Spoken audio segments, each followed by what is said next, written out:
shoeing horses, a common problem with horses are horses that won't cooperate and stand quietly.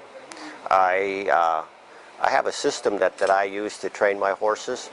Part of the problem is that what you want to do is you want to set yourself up to succeed before you actually even start on the horse itself. There are a lot of problems or reasons why horses do not stand. Even horses with good minds that have had a history of standing quietly. What you want to do is you want to have the horse familiar with the area that you're going to be working in.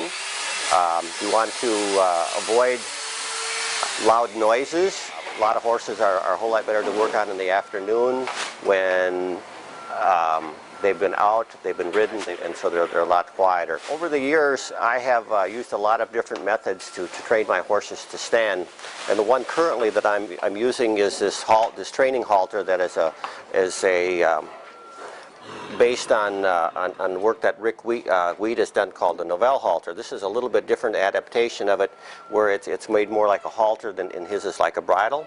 The way it works is the fact that when the horse needs to be corrected, it works on the lower jaw here. So it's important that the size is correct and the weight of the training device is correct. When the horse needs to be reprimanded, what you're going to do is you're going to just bump him very, very slightly on the lower jaw. And the crime has to fit the punishment. That the fact that if a horse is very sensitive, it requires you to be very, very light and gentle.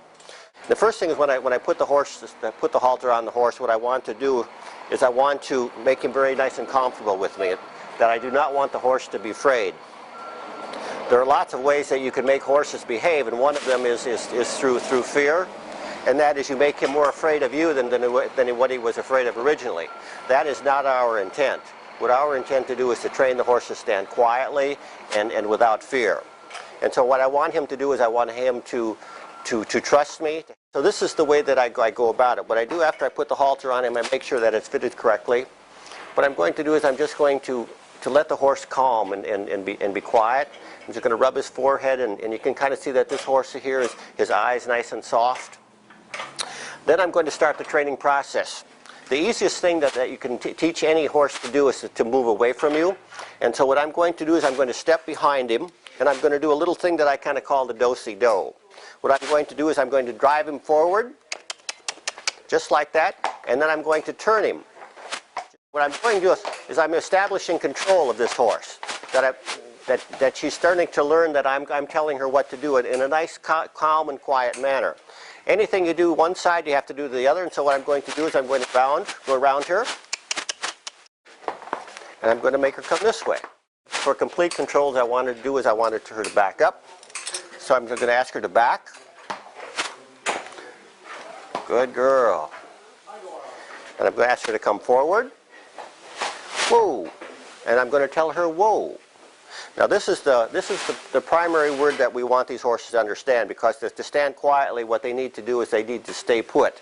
And so when I tell her whoa, I want to understand that she's going to be left alone. I'm going to drop the rope just a little bit, give her head, let her relax, let her drop her head. And this horse here, you can obviously see, is very quiet, and so we can go on to the next step, which is teaching her to pick up her feet, which we will do in the next segment.